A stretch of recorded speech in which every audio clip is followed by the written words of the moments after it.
কৈলাস শিখরে বসি গৌরী পঞ্চানন করেছিলেন মহানন্দে কথোপকথন। হেনকালে উপস্থিত দেবশ্রী নারদ, প্রণত সে ভক্তি ভরে ভাবে গদ গদ। মৃদু হাসে জিজ্ঞাসেন তারে মহেশ্বর, কি কারণে দেখি। নমস্কার বন্ধুরা, সবাই কেমন আছেন? পরম ঈশ্বরের কৃপায় সবাই ভালোই আছেন। আজ আপনাদের জন্য নিয়ে চলে এসেছি একটি নতুন ভিডিও। এই ভিডিওতে আছে বিপত্তারিণীর ব্রত কথা ও কেন বিপত্তারিণীর পুজো করা হয়। বেশি সময় ব্যয় না করে শুরু করা যাক আজকের গুরুত্বপূর্ণ ভিডিওটি। বিপত্তারিণী হলেন ভারতে পশ্চিমবঙ্গ ও উড়িষ্যা রাজ্য এবং পার্শ্ববর্তী অঞ্চলে পূজিতা এক হিন্দু দেবী। তিনি দেবী সংকটনাশিনী এবং দেবী দুর্গা পার্বতীর 108টি অবতারের অন্যতম। হিন্দুরা মূলত বিপদ থেকে উদ্ধার পাওয়ার জন্য এই দেবীর পূজা করেন। আষাঢ় মাসের রথ থেকে উল্টো রথের মধ্যে মঙ্গলবার ও শনিবারে এই হিন্দু মহিলারা বিপত্তারিণীর ব্রত পালন করেন। যিনি সমগ্র বিপদ থেকে রক্ষা করেন বা যিনি বিপদসমূহ নাশ করেন তিনি বিপত্তারিণী। যিনি দুর্গা তিনি বিপত্তারিণী। তিনি পুরাণে কৌশিকী দেবী নামে খ্যাত। আবার তিনি জয় দুর্গা। দেবীর উৎপত্তি হয়েছিল পরমেশ্বর ভগবান শিবের অর্ধাঙ্গিনী দেবী পার্বতীর কৃষ্ণকোষ থেকে, তাই তিনি কৌশিকী। পুরাণ মতে শম্ভ ও নিশুম্ভ নামক দুই অসুরের হাতে দেবতারা পরাজিত হয়ে হিমালয়ে গিয়ে মহামায়া স্তব করতে লাগলেন।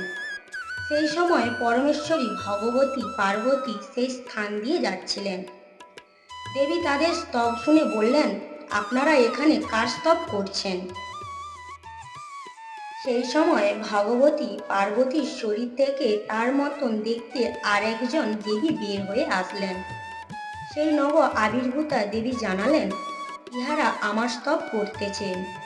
এই দেবী যুদ্ধে শুম্ভ ও নিশুম্ভ নামক অসুরের বধ করেছিলেন।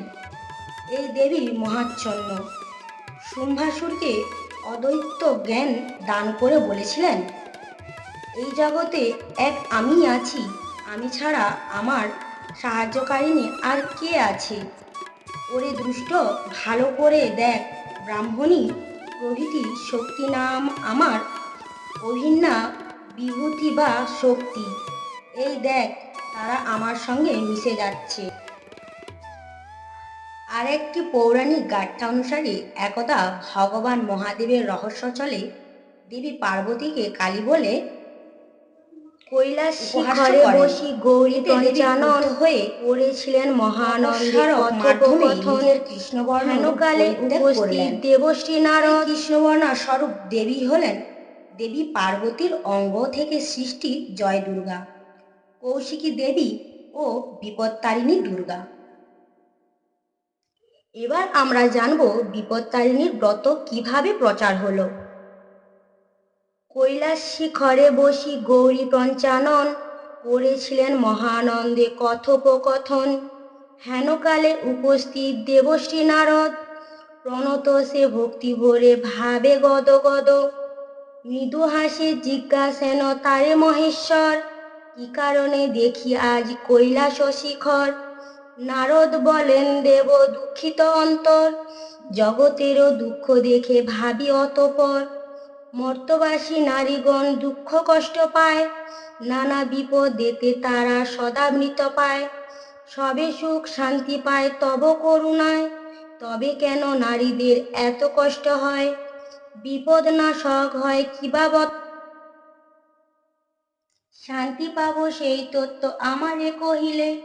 পার্বতীর প্রাণে চাই কহে আশুতোষ, শুনহ নারদ বলি ব্রতেরও বিশেষ। বিপত্তারিণী ব্রত নাম হয় যার, সর্বদুঃখ নাশ হয় আচরণে তার। মুনি বলে সেই কথা কহ মূলাধার, কিভাবে মর্তেতে হইল ব্রতের প্রচার। আশুতোষ বলে শুনো ঋষি মহামতি, ব্রতের প্রচার হলো যে মতে সম্প্রতি। বিদর্ভের রাজা হয় নাম সত্যক্রম, গুণবতী নামে শ্রাদ্ধি পত্নী অনুপম। গুণে সরস্বতী রূপে মহালক্ষ্মী প্রায়, দীন দুঃখী জনে রানী সত্যত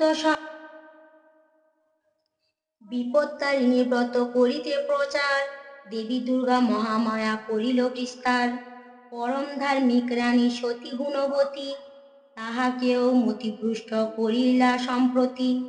আশ্চর্য বার্তা এক করহ শ্রবণ, চামারিণী সহ তার হইল মিলন। যতনেতে নানা দ্রব্য দেন তারে রানী, বস্ত্রে বাঁধিয়া লয় সব চামারিণী। একদিন কহে রানী চামারিণী প্রতি, ইচ্ছা হইল মনে শুন সম্প্রতি। যে মাংস অখাদ্য আর অপৃশ্য অদৃশ্য, বাসনা হয়েছে তা তো দেখাবে অবশ্য।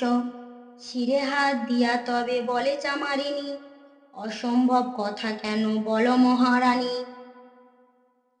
কোন ক্রমে রাজা যদি ইহা টের পান, অবশ্য বধিবে যেন দোহার পরাণ। সবিনয়ে কহি আমি তোমা বারবার, মন হতে এ বাসনা কর পরিহার। গুণবতী বলে তুমি দিবে সঙ্গপনে, তুমি আমি বিনা অন্য জানিবে কেমনে। রানীর বচন শুনি চামারিণী তাই, বস্ত্রে আচ্ছা দিয়া মাংস আনিল তথায়। মাংস লয়ে রানী অতি রাখিল গোপনে, দেখিলেক রাজা ভীত সন্ধিহান মনে। রাজা ভীত গিয়া কহে রাজারে বার্তায়, ক্রোধেতে গিয়া রাজা বলে রানী গেল কোথায়। ভয়ে ভীতা রানী আসি দাঁড়ালো তখন, নিপ কহে চামারিণী কি দিল এখন। ধর্মপত্নী হও তুমি ধর্মের সহায়, সত্য বলো যাতে মম ধর্ম রক্ষা পায়। ভীতা রানী কহে অতি বিষণ্ণ হইয়া, দিল মোরে ফল পুষ্প রেখেছি ঢাকিয়া। নিত্য পূজা বাকি আছে করি সমাপন, তোমাকে দেখাবো আমি অবশ্য রাজন। নিপ বলে নিত্য পূজা কর সমাপন, সভা হতে আসি করিব দর্শন। নিপ গেলে সভা গৃহে রানী ব্যস্ত হয়ে, দুর্গা দেবী পূজে কাঁদি বিপদে পড়িয়ে। বিপত্তারিণী দুর্গে তং বিপন্নং ত্রাহিমাং শিবে, ভক্তি মন্ত্রং ন জানামি বালাহং দুষ্কৃতকারিণী। অদ্য রক্ষা মহামায়ে ঘোর দুষ্কৃত কর্মণি, যাবজ্জীবাহম দুর্গে ব্রতং যাবৎ করমহম। গুণবতী স্তবে তুষ্টা হয়ে মা ভবানী, তাহাকে কয়েন দেবী করি দৈববাণী।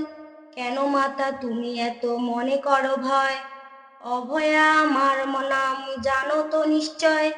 বিপদে পড়িয়া যে বা লয়ে পদাশ্রয়, তাহার বিপদে মাগো কখনো কি রয়। তবে তুষ্টা হইনু আমি দিনু এই বর, মাংস হইল ফল পুষ্প দেখো অতপর। তরা গিয়া ঢাকা তুলি দেখিল তথায়, পাত্র মধ্যে ফল পুষ্প দেবীর কৃপায়। ডাকিয়া রাজাকে তারে ফল পুষ্প দিল, তুষ্ট হয়ে মহারাজা প্রসাদ খাইল। নিপ বলে ক্ষমা মম অপরাধ রানী, বলেছি তোমায় আমি কত মন্দবাণী। যাবজ্জীবন রানী ব্রত আচারিয়া, দেহ অন্তে গেল রানী কই। শুনহ নারদ তোমা কহি ইতিহাস, যেভাবেতে নরলোকে ব্রতেরও প্রকাশ। শুক্লপক্ষে আষাঢ়ের দ্বিতীয়া তিথিতে, বিপত্তারিণীর ব্রত হইল পৃথিবীতে। শনি বা মঙ্গলবার নবমী তিথিতে, উপযুক্ত হবে যেন এই ব্রত করিতে। যখন বিপদে পড়ি ডাকিবে তারিণী, অবশ্য করিবে দয়া বিপদ নাশিনী। এখানেই শেষ করলাম আজকের গুরুত্বপূর্ণ ভিডিওটি। ভিডিওটি ভালো লাগলে লাইক, কমেন্ট ও শেয়ার করতে ভুলবেন না। চ্যানেলে যদি নতুন হয়ে থাকেন, চ্যানেলটি সাবস্ক্রাইব করতে ভুলবেন না। নমস্কার।